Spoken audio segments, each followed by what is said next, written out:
कोपरगाव शहरातील प्रभाग क्रमांक 15 मधील गोदावरी नदी छोटा पूल बेट ते मोहनीराजनगर या महत्त्वाच्या रस्त्याच्या डांबरीकरणाच्या कामाला काल 24 मार्च रोजी सकाळी 11 वाजता प्रत्यक्षात सुरुवात करण्यात आली। सदर रस्ता आमदार आशुतोष काळे यांच्या प्रयत्नातून मंजूर झाला असून 37,26,000 रुपयाच्या निधीतून हे काम हाती घेण्यात आलं आहे। या कामाचे भूमिपूजन काही महिन्यापूर्वी आमदार आशुतोष काळे यांच्या हस्ते करण्यात आले होते। भाविक तसेच स्थानिक नागरिकांसाठी हा रस्ता अत्यंत महत्त्वाचा असल्याने येणाऱ्या श्रीरामनवमीपूर्वी हे काम पूर्ण करण्यात यावे अशी मागणी राष्ट्रवादी काँग्रेस पक्षाच्या वतीने करण्यात आली आहे। दरम्यान भूमिपूजन कार्यक्रमादरम्यान सुनील गंगुले यांनी सत्ताधाऱ्यांवर जोरदार टीका करत आयत्या पिठावर रेगोटा ओढण्याचं काम सत्ताधाऱ्यांकडून सुरू असल्याचा आरोप प्रसारमाध्यमांशी बोलताना केला आहे। कोपरगाव शहराचे कर्तव्यदक्ष आमदार आशुतोष दादा यांच्या माध्यमातून कोपरगाव शहराचा हा जो महत्त्वाचा रस्ता आहे, पालखी रस्ता, या रस्त्यासाठी विशेष रस्ते अनुदानामध्ये जवळजवळ 40 लाखाचा निधी आमदार आशुतोष दादाने उपलब्ध करून दिला होता।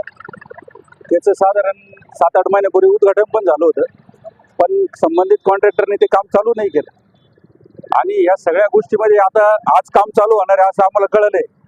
पण मला सांगायचं आहे की या कोपरगाव शहराला का या कोपरगाव शहराचे जे काही प्रमुख रस्ते, या सर्व प्रमुख रस्त्यासाठी आमदार आशुतोष दादांनी निधी उपलब्ध करून दिलेला आहे।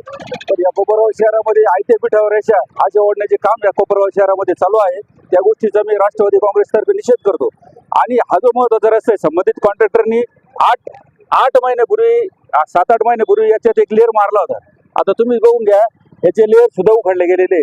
तर मला तुमच्या माध्यमातून त्याला सांगणं आहे की हा प्रमुख रस्ता आहे, पालखीचा रस्ता आहे आणि आता या 2 दिवसात रामनवमी आलेली, त्यामुळे हा रस्ता तातडीने आणि चांगल्या प्रतीचा करावा अशी मी त्यांना आमदार आशुतोष दादा काळे यांच्या वतीने आदेश देतो। कोपरगाव शहरामध्ये आमदार आशुतोष दादा काळे यांनी जो निधी उपलब्ध करून दिला आहे त्याचं बऱ्याच ठिकाणचं भूमिपूजन झालेलं आहे आणि असं भरपूर निधी या कोपरगाव शहरामध्ये दिलेला आहे। आता संबंधित जे काही सत्ताधारी पार्टी आहे यांना फक्त एकच काम झालेलं आहे की दादांनी निधी उपलब्ध करून दिलेला आहे आणि त्याचे जाऊन उद्घाटन करायचे आणि कोपरगाव शहरातील लोकांना असा भासवायचा प्रयत्न या कोपरगाव शहरात होईल का आम्ही हे काम करतोय। पण नागरिक फार हुशार आहे, त्यांना माहिती आहे का या कोपरगाव तालुक्याचे आमदार यांनी या कोपरगाव शहरामध्ये संबंधित सगळा निधी उपलब्ध करून दिला आहे। शहरातील विकास कामांच्या मुद्द्यावर सुरू असलेल्या या आरोप प्रत्यारोपामुळे कोपरगाव शहरातील राजकीय वातावरण चांगलेच तापले असून येत्या काळात हा वाद आणखीन तीव्र होण्याची शक्यता व्यक्त केली जात आहे। माझं गाव चॅनलसाठी स्वप्नील कोपरे, कोपरगाव।